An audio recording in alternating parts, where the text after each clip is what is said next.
Good evening, everyone. This time, another parcel will be unboxed, and this is coming from a very good seller from Bacolod, Sir Pedro Canson. So, if you try to imagine the route of this parcel from Bacolod to Davao, then Davao to Cebu, then Cebu to Cagayan, and Cagayan to Butuan. So, if you are going to imagine this one, talagang umiikot siya sa buong Visayas at Mindanao. And I hope that the condition of the plant is still okay because this is in transit for 8 days. At least today, it is only for 8 days because before, I experienced 15 days in transit from Bacolod. So at this very moment, medyo napaaga ang pagdating ng parcel na ito.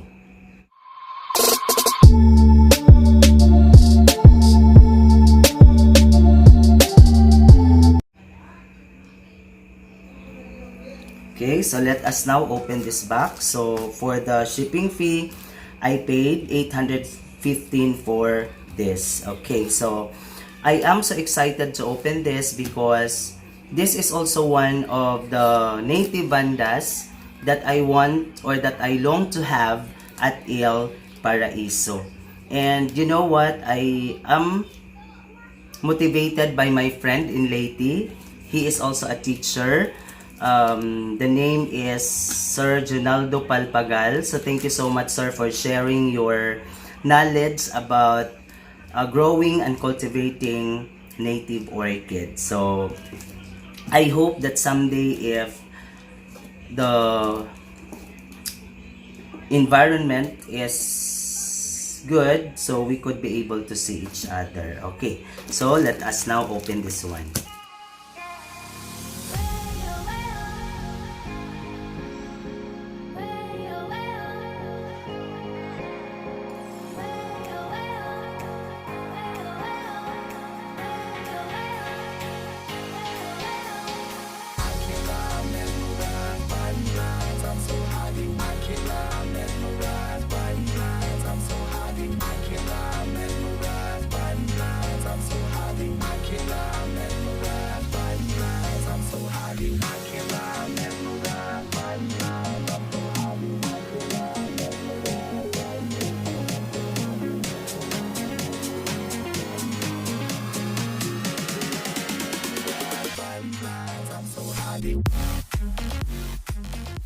So this is it.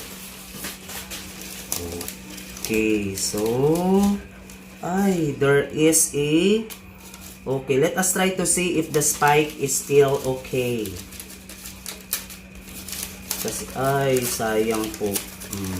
Sayang talaga kasi ganito talaga pag ang mangyayari, pag merong spike. Kaya nga kahit sa mga hybrid na mga orchids, hindi talaga ako umu-order ng mga may spike kasi sayang siya, namamatay sila sa transit, and then yung orchids ay nagsiset back.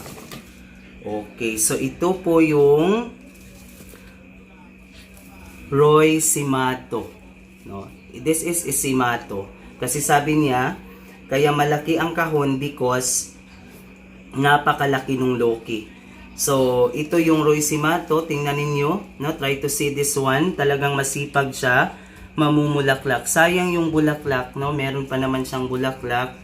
Kaso nga lang, hindi talaga siya nag-survive for 8 days sa transit. However, I have to say thank God because the condition of the orchid is very good. Talagang hindi man lang naninilaw ang kanyang mga dahon. Okay, so this is Vanda Roy Simato. Actually, I prefer to order from Sir Pedro because talagang of all the sellers of this kind of vanda, talagang siya yung pinaka mura, no? The cheapest among the sellers. And then the size of the orchids is already in a blooming size. So mura lang ito nang nabili ko sa kanya. Okay. No, talagang napakaganda.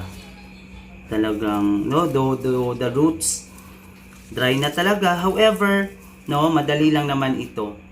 Okay, so meron talaga tayong technique how to revive dehydrated orchids. Okay. Ito yung Vanda Roy Simato. Okay. Next ay wow. Ay sayang. No, meron. Oh my God. What's this? Okay, parang merong nakalimutan si sir. No, hindi niya naipadala yung isa. Okay. My goodness, no? Meron din pala siyang, no, tingnan, ay wala na. Patay na po ang ang tawag dito. Oh, no, sayang po. Kasi talagang wala na, oh. Talagang wala tayong magagawa. And then meron din siyang isa, no, dalawa pala ang kanyang spikes. Yung isa flowering, and then yung isa okay, so wala na talaga tayong magagawa. However, no, I am very happy because okay, so if this is the mother plant, napakalaki po nung kanyang kiki. No? Okay, blooming size na yung kiki niya. And then, okay, pwede na natin siyang ihiwalay. No? Kasi, so that we could be able to have another variety. And then, meron pang mga kiki na dumikit doon sa ugat. Okay, meron pang dito sa ibabaw, oh. Okay, dalawa.